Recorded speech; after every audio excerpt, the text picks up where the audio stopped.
पश्चाताप के नाम पर नेताओं ने मुंडवा लिया अपना सर और अब ममता की पार्टी में जाने के लिए फैला रहे हैं हाथ। ऐसा क्या हो रहा है वेस्ट बंगाल चुनाव के बाद कि अब जितने भी बागी नेता थे जिन्होंने टीएमसी का दामन छोड़कर बीजेपी का हाथ थामा था, अब वो वापस टीएमसी में जाना चाहते हैं और अपने पश्चाताप के लिए सर मुंडवा रहे हैं। जी हां, ये खबर थोड़ी अजीब है, लेकिन ये खबर एकदम सत्य है। बंगाल में बीजेपी कार्यकर्ताओं का अनोखा पश्चाताप है। सिर मुंडवाकर भाजपा छोड़ी, टीएमसी ज्वाइन की।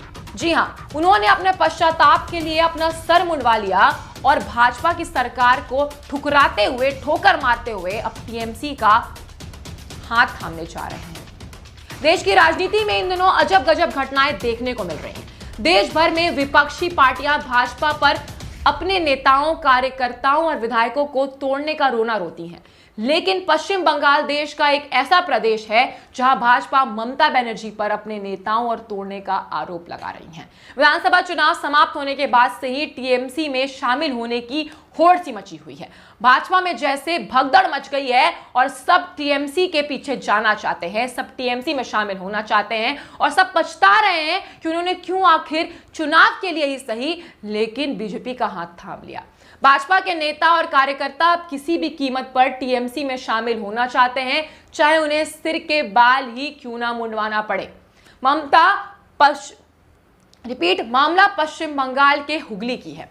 एक दो नहीं बल्कि एक साथ 200 भाजपा कार्यकर्ताओं ने मंगलवार को सामूहिक रूप से अपना मुंडन कराया और वापस टीएमसी में शामिल हो गए।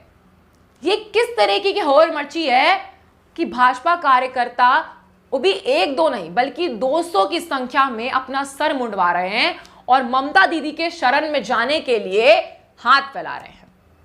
इन सभी कार्यकर्ताओं ने बताया कि हमने टीएमसी से अलग होकर गलती की।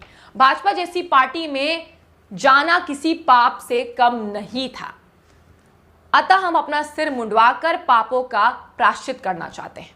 हम आपको बता दें, जब घर में किसी का देहांत होता है तो हिंदू रीति रिवाज के तहत हमें अपना सर मुंडवाना पड़ता है। क्या इससे भी बुरी स्थिति हो गई थी उन भाजपा कार्यकर्ताओं की कि वो अब बीजेपी को एक पाप समझ रहे हैं? किस तरीके की राजनीति हो चली है अब ममता बनर्जी तो खेला होबे हुआ और वो जीत गई। अब वेस्ट बंगाल में उनकी सरकार भी बन गई।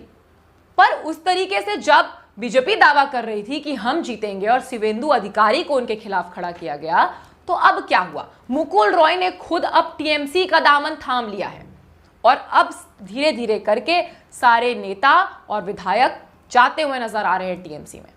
और ममता बनर्जी ने खुद ही आरोप लगाया था बीजेपी सरकार पर कि वो अब विधायकों और कार्यकर्ताओं की खरीद फिरोख्त कर रही है।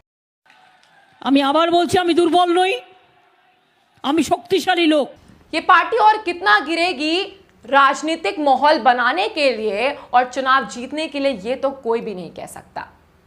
इन सभी भाजपा कार्यकर्ताओं ने मुंडन के बाद गंगा जल से स्नान किया और टीएमसी में वापस शामिल हो गए।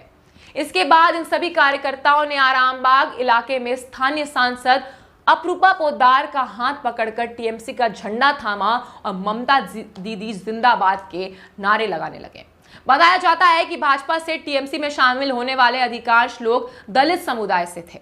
मौके पर इन लोगों ने कहा कि भाजपा सिर्फ दलित विरोधी नहीं बल्कि इंसानियत विरोधी पार्टी भी है। तो इंसानियत विरोधी पार्टी और कितना गिर जाएगी? विधानसभा इलेक्शंस अभी और हैं और यूपी में अभी हाल ही में नजदीक है यूपी विधानसभा इलेक्शंस, और ऐसे में देखना काफी दिलचस्प होगा कि इंसानियत भरी पार्टी और कितना इंसानियत को शर्मसार करेगी और किस हद तक गिरेगी और इस चुनाव को जीतने के लिए। और ये जो धर्म के नाम पे राजनीति करती है बीजेपी, अब इसे लेकर क्या जनता इस बार बीजेपी पे फुल स्टॉप लगाती है कि नहीं लगाती है, और इस बार भी ईवीएम को लेकर खिलवाड़ होता है कि नहीं होता है, ये देखना अब यूपी विधानसभा चुनाव में काफी दिलचस्प होने वाला है। बाकी खबरों के लिए बने रहे वायरल न्यूज 24 के साथ और हमें कमेंट सेक्शन में अपनी प्रतिक्रियाएं जरूर दें कि आप कौन से टॉपिक्स पे वीडियो सुनना चाहते हैं और हम उस पर आप पर सही एनालिसिस करके। धन्यवाद।